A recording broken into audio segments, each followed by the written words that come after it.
Paz, amados, tudo bom com vocês? Como vocês estão? Espero que vocês estejam bem. Como foi a semana de vocês? Escrevem aqui embaixo que eu quero saber, viu? Eu quero primeiramente agradecer a Deus por essa oportunidade, né? De mais uma vez estar falando sobre Ele aqui no meu canal. Agradeço a vocês por serem inscritos, por estarem assistindo, me apoiando, orando por mim, né? E eu quero já pedir, aproveitando a oportunidade, para vocês curtirem esse vídeo. Comentem como foi a semana de vocês e compartilhem. Se você não é inscrito, se inscreva no canal, ative o sininho para que você seja notificado assim que sair um novo vídeo, tá bom? Vamos lá para a palavra. O título de hoje é Porque Deus não nos chamou para a impureza, mas para a santidade. Quero ler com vocês a passagem de 1 Tessalonicenses 4, versículo do 3 ao 8, tá bom? A vontade de Deus é que vocês sejam santificados, abstenham-se da imoralidade sexual. Cada um saiba controlar o seu próprio corpo de maneira santa e honrosa, não dominado pela paixão de desejos desenfreados, como os pagãos que desconhecem a Deus. Neste assunto, ninguém prejudique seu irmão, nem dele se aproveite. O Senhor castigará todas essas práticas, como já lhes dissemos e asseguramos, porque Deus não nos chamou para a impureza, mas para a santidade. Portanto, aquele que rejeita essas coisas não está rejeitando o homem, mas a Deus, que lhes dá o seu espírito. No começo fala pra gente que Deus nos chamou para viver uma vida santa, não de moralidade sexual. Mas, Fran, o que é santidade? Santidade, primeiro vamos ao que é ser santo. Ser santo é você ser separado, tá? Viver uma vida de santidade é você viver uma vida que é separada do pecado. Mas, Fran, eu peco todos os dias, como? Você pode se arrepender todos os dias também, mas se arrepender verdadeiramente. Não tô falando daquele remorso que você sente quando sabe que fez alguma coisa errada, tá? Se arrepender também não é chorar, viu, amados? Não é só chorar. Ah, eu vou chorar aqui porque Deus vai ver que eu tô arrependida. Não, Deus, ele sonda nosso coração. O arrependimento, ele vem não só com as lágrimas, mas com os frutos de arrependimento. E o que seriam esses frutos de arrependimento? Seria a mudança de comportamento. Mas, Fran, o que seria mudança de comportamento? Como assim? Como que eu vou mudar o meu jeito? Mudança de comportamento é quando você fazia algo errado, agora você já sabe que é errado, você não vai fazer mais. Por exemplo, você roubava, não rouba mais. Se você matava, não mata mais. Se você mentia, não mente mais. Se você fofocava, não fofoca mais. Isso é fruto de arrependimento, tá? Se todos os dias, porque a gente peca, às vezes não vai pecar na mesma coisa, mas vai pecar em outra, muitas vezes sem saber. Então, ora, se entregue em oração e pede pro Senhor. Senhor, se você não tiver dificuldade de lembrar o que você cometeu de pecado no dia, às vezes foram tantos, né? Brincadeira. Às vezes a gente não lembra, às vezes a gente nem sabe que pecou, mas pede pro Espírito Santo te revelar aonde você errou, onde você pecou, o que você fez que entristeceu o nome dele, perdão, que entristeceu o coração dele e envergonhou o nome dele. Porque quando a gente faz algo que é pecado, a primeira coisa que as pessoas vão ver, vão falar: nossa, mas fulano não é crente, tá fazendo isso. Primeira coisa. Nossa, fulano é cristão, mas ele fez tal coisa. Outro dia ele tava saindo do bar bêbado, por exemplo. Não tô aqui pra te julgar, tá bom, amados? Só tô pra passar o que o Senhor compartilhou comigo. Sabe, muitas vezes o pecado, ele envergonha o nome de Jesus. E essa não é a vontade do Senhor pra gente. E aqui fala,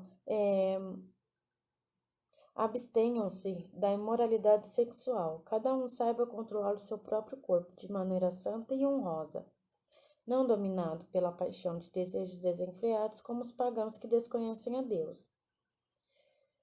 Que é moralidade sexual, Fran? Já vou te explicar. Eu quero deixar claro porque a parte de moralidade eu vou explicar na outra palavra que eu vou ler com vocês, tá? A parte de quer ver, não dominado pela paixão de desejos desenfreados. O que seria esse desejos desenfreados? É você agir por impulso. Cara, vou conhecer aquele carinha legal hoje, chamou atenção, quero conquistar ele. Vou com aquela roupa, aquele vestido. Quero seduzir ele legal. Chega na hora do encontro, você tá lá toda linda, maravilhosa. Aí o encontro foi legal, de repente rola aquele beijinho, aquele amasso. E aí que entra a paixão desenfreada. Uma coisa leva a outra. Desejos desenfreados também é essa forma de se comportar sem pensar antes, entendeu? Será que o meu comportamento ele vai fazer com que a outra pessoa peque? Será que eu vou levar aquela outra pessoa a pecar? Quando você tem isso de desejos desenfreados, você não para pra pensar esse tipo de coisa. É aí que você peca e ainda faz outra pessoa pecar também. Por isso que a gente tem que vigiar muito, tá? Na forma que a gente vive, na forma que a gente convive com outras pessoas, da forma que nós nos relacionamos com outras pessoas, isso é muito importante, tá? Porque a nossa forma de agir vai demonstrar o nosso caráter, entendeu? Principalmente o nosso caráter de cristão, que é o que mais as pessoas olham, é o que mais as pessoas enxergam, entendeu? Agora vamos lá para imoralidade sexual. Quero que vocês abram comigo a Bíblia em 1 Pedro 4.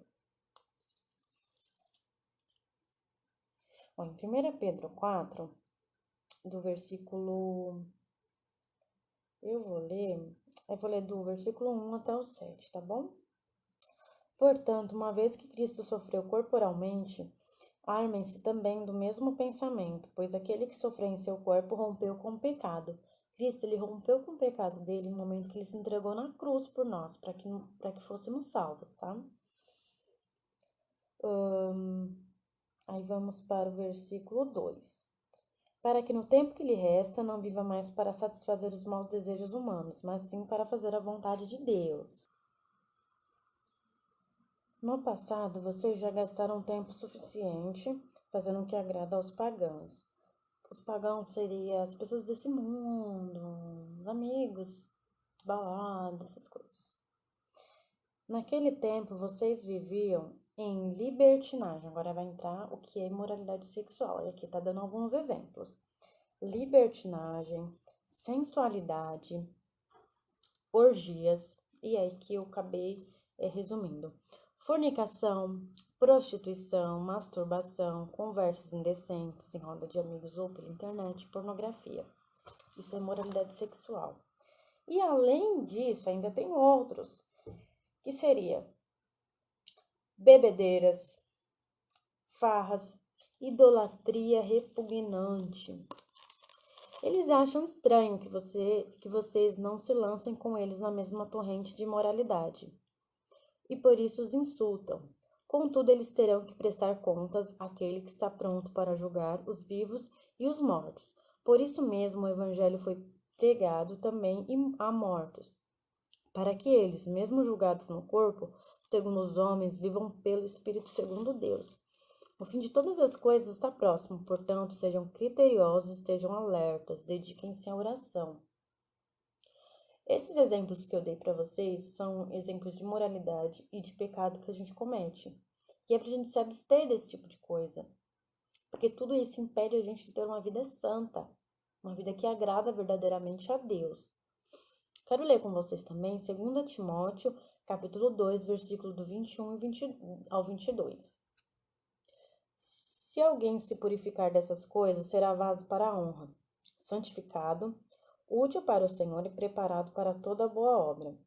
Fuja dos desejos malignos da juventude e siga a justiça, a fé, o amor e a paz com aqueles que de coração puro invocam o Senhor.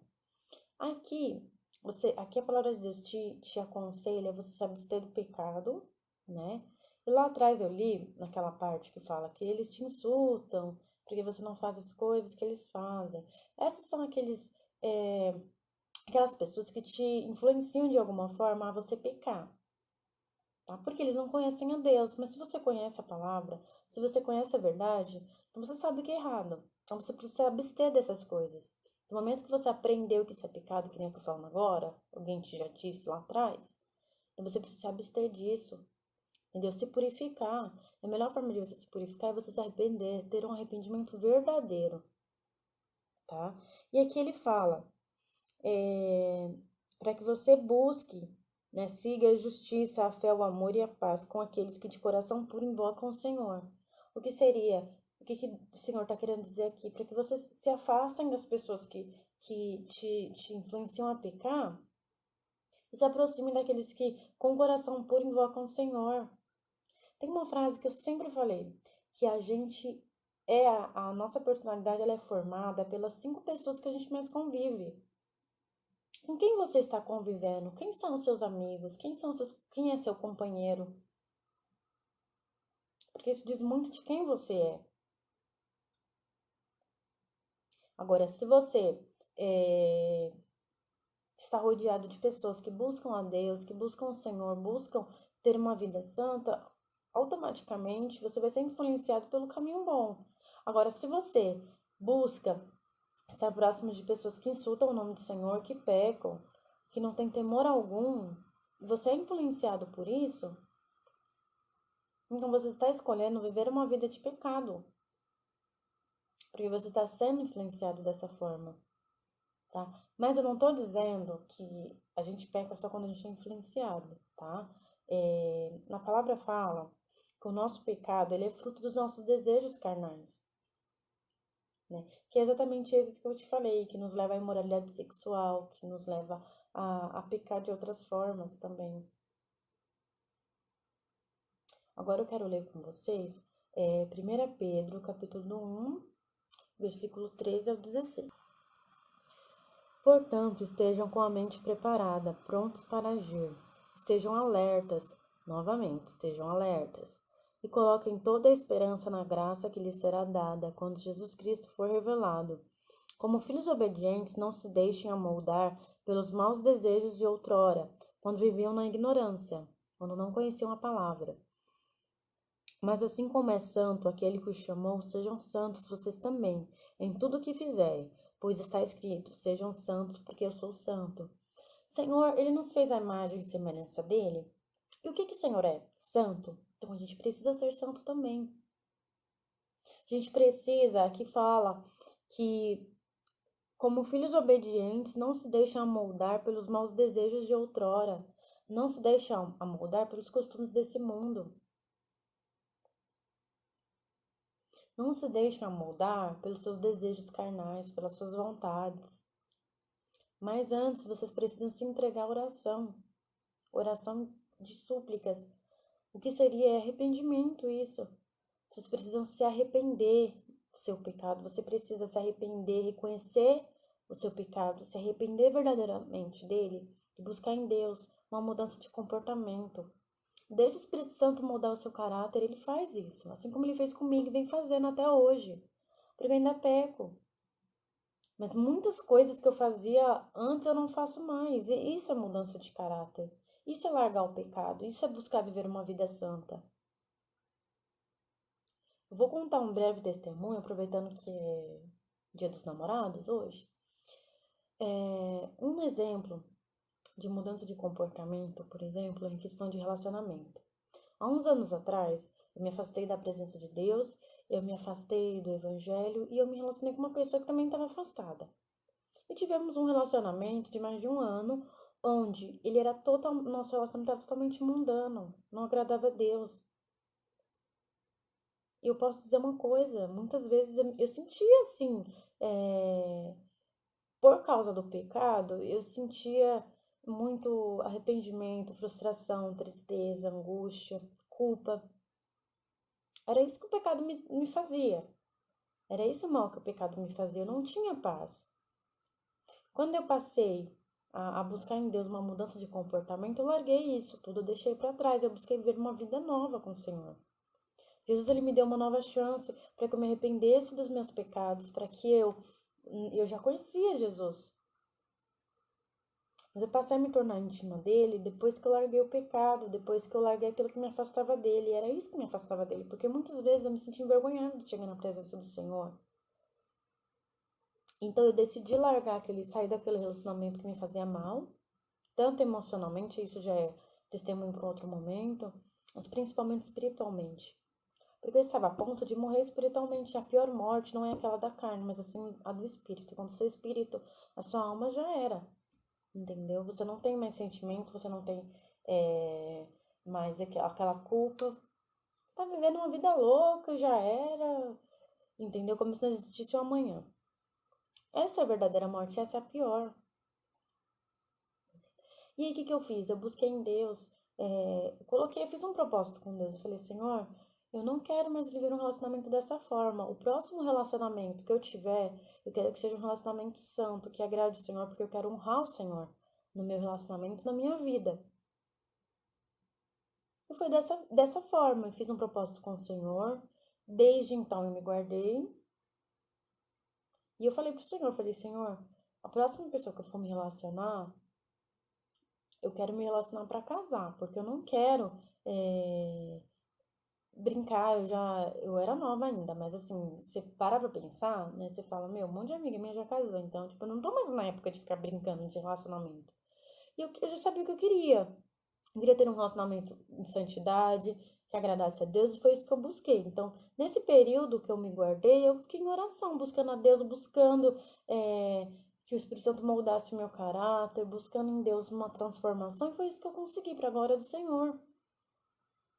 E depois disso, o Senhor me prometeu que ia preparar uma pessoa, tá? Deus preparou essa pessoa, a pessoa também quis um relacionamento na santidade comigo. E o resultado foi o nosso casamento, que é uma bênção. O Senhor, Ele honra. O Senhor, Ele nos honra. Eu quero ler uma outra passagem com vocês. É bem rapidinha, só para concluir. A passagem que eu quero ler com vocês está em 1 Coríntios, capítulo 10, versículo 23. Tudo é permitido, mas nem tudo convém. Tudo é permitido, mas nem tudo edifica. Uma das formas de você analisar se o que você está fazendo ou quer fazer vai te santificar ou não, é você analisar. Sabe, de que forma isso pode me edificar? Entendeu? Fiquem alertas durante as suas conversas na internet com outras pessoas, o tempo todo. Sabe, tudo me é permitido, mas nem tudo me convém, entendeu? Busquem o que edifica vocês, o que vai fortalecer o espírito de vocês, não o que vai fazer com que vocês pequem. Então, vigiem todo o tempo, estejam sempre em alerta, para que vocês possam viver a boa, perfeita e agradável vontade de Deus. É esse o desejo do Senhor para a vida de vocês, para a nossa vida, para a minha, para a sua. Mas para que você possa provar a boa, perfeita e agradável vontade de Deus, você precisa viver uma vida em santidade, uma vida santa. Porque não tem como você plantar uva e colher azeitona. Então comece a plantar hoje, o que você quer colher amanhã. Sabe, às vezes você não vai colher de um dia para o outro. O meu propósito com Deus levou anos até eu chegar no ponto de encontrar uma pessoa que ansiasse por viver uma vida na santidade comigo. E até hoje, porque a santidade não acaba depois que você casa. Você precisa continuar buscando isso no casamento, na sua vida diária. Então, é essa palavra que eu quero deixar para vocês. Não se esqueçam de curtir esse vídeo, comente, compartilhe com seus amigos, se inscreva no canal para quem não é inscrito e ative o sininho, gente. A paz do Senhor e obrigada por terem, para quem ficou até o final agora comigo. Esse vídeo foi um pouquinho mais longo, mas é um assunto mais delicado, que levaria até mais do que isso. Eu resumi muita coisa, tá? Então, eu espero que vocês tenham entendido a palavra, que tenha sido clara, tá? E que edifique vocês também, para que vocês busquem viver uma vida santa, uma vida agradável ao Senhor, tá bom? A paz do Senhor e fiquem com Deus. Beijo.